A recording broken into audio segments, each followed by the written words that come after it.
সংখ্যালঘু ভোট যিজন মুখ্যমন্ত্ৰীয়ে নালাগে বুলি কৈছে, যিজন মুখ্যমন্ত্ৰীয়ে সংখ্যালঘুক তুচ্ছ তাচ্ছিল্য কৰে, যিজনে কৈছে যে আমাক সংখ্যালঘু ভোট নালাগে, তেখেতসকলৰ ওচৰত গৈ পেলাই ভোট খোজাটো মুখ্যমন্ত্ৰীয়ে বেয়া নাপায়।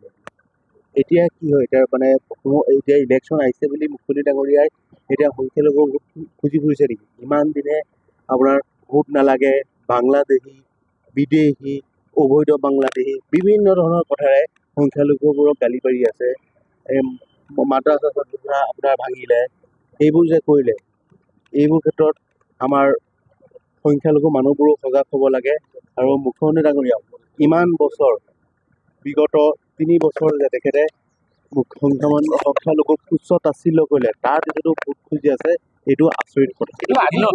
বিভিন্ন দলৰ পৰা আহিছে, ধৰি লওক হৈ থাকে বেলেগ বেলেগ জেগাত, বিভিন্ন বিজেপিৰ পৰা কংগ্ৰেছলৈ গৈছে, কংগ্ৰেছৰ পৰা বিজেপিলৈ আহিছে, কিন্তু আপোনাৰ যিহেতুকে এটা পুৰণি সমষ্টি, কংগ্ৰেছৰ হাতত এটা সুৰক্ষিত সমষ্টি বুলি কোৱা হয় লাহৰীঘাট, আপোনাৰ প্ৰয়াত পিতৃৰ দিনৰ পৰাই আচলতে যথেষ্ট কংগ্ৰেছ এটা শক্তিশালী ভেটি স্থাপন কৰিছে। তেনে ক্ষেত্ৰত তাত আজি যথেষ্ট সংখ্যক লোকে বেলেগ দল বিজেপি আপুনি লোকহে দেখিছে, এইটো কংগ্ৰেছী বুলি আপুনি কেনেকৈ কৈ আছে? তাত UDF-ৰ মানুহ আছে, মানে সংখ্যালঘু সমৰ্থন হেৰুৱাইছে নেকি কংগ্ৰেছে? আপোনাৰ এইটো ভুল, আপুনি নিজেও জানে। এতিয়া আপুনি যিটো চেনেল লৈ আহিছে, এইটো চেনেলে এইবোৰে কুৱেশ্যন সুধিব। তথাপিও মই ক'ব বিচাৰোঁ যে কংগ্ৰেছৰ মানুহ যোৱা নাই, UDF, এতিয়া আপোনালোকে জানে বিজেপি আৰু UDF এটা মুদ্ৰাৰ ইপিঠি সিপিঠি।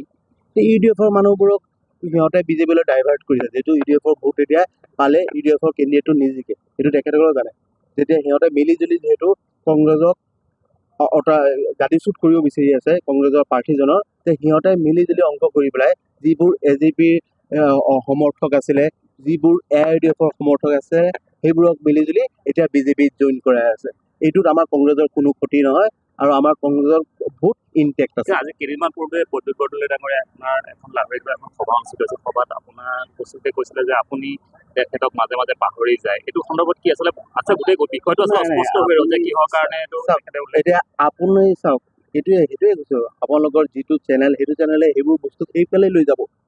কিন্তু কথাটো হৈছে তেখেতে কথাবোৰ কৈছে যিহেতু মোৰ প্ৰয়াত পিতৃৰ লগত তেখেতে একেলগে ৰাজনীতি কৰিছিলে, আৰু তেখেতে এইটো লাইন কৈছে যে মোৰ সহায় কৰিছে, যিহেতু মই টিকেট পাইছোঁ। আৰু আপোনাৰ ধৰি লওক সেইটো সময়ত আমাৰ যিমান লিডাৰ আছিলে, দেৱব্ৰত শইকীয়া ডাঙৰীয়াই হওক, গৌৰৱ গগৈ ডাঙৰীয়াই হওক, মোৰ প্ৰয়াত পিতৃও তেতিয়া আছিলে, গতিকে তেখেতসকলে চবেই সহায় কৰিছে মোক, আৰু সেইটো কাৰণে মই সকলোকে ধন্যবাদ দিওঁ। কিন্তু তেখেতে যিটো কথা কৈছে সেইটো মিনিং কৰি কোৱা নাই, পাহৰি যায়। তেখেতে কৈছে যে এনি টাইম যোগাযোগ ৰাখিব লাগে, কাৰণ মিলি জুলি পেলাই আমি দলটোক উঠাব লাগিব। দেখা গৈছে সংখ্যালঘু এলেকাত যিহেতু বিজেপি এবাৰ সোমাইছে বা সংখ্যালঘু লোকক যোগদানো কৰাইছে, বিজেপিত যোগদান কৰাইছে, ইয়াৰ ফলত আৰু বিজেপি প্ৰাৰ্থীগৰাকীও সোমাইছে সংখ্যালঘু এলেকাবিলাকত, ইয়াৰ ফলত আপোনালোকৰ ক্ষতি হ'ব নেকি কংগ্ৰেছ দলৰ? চাওক, এইটো যোগদান কিছুমানক কৰাইছে, কিন্তু এটাও মুছলিম ভোট আপোনাৰ সংখ্যালঘু ভোট বিজেপিয়ে নাপায়।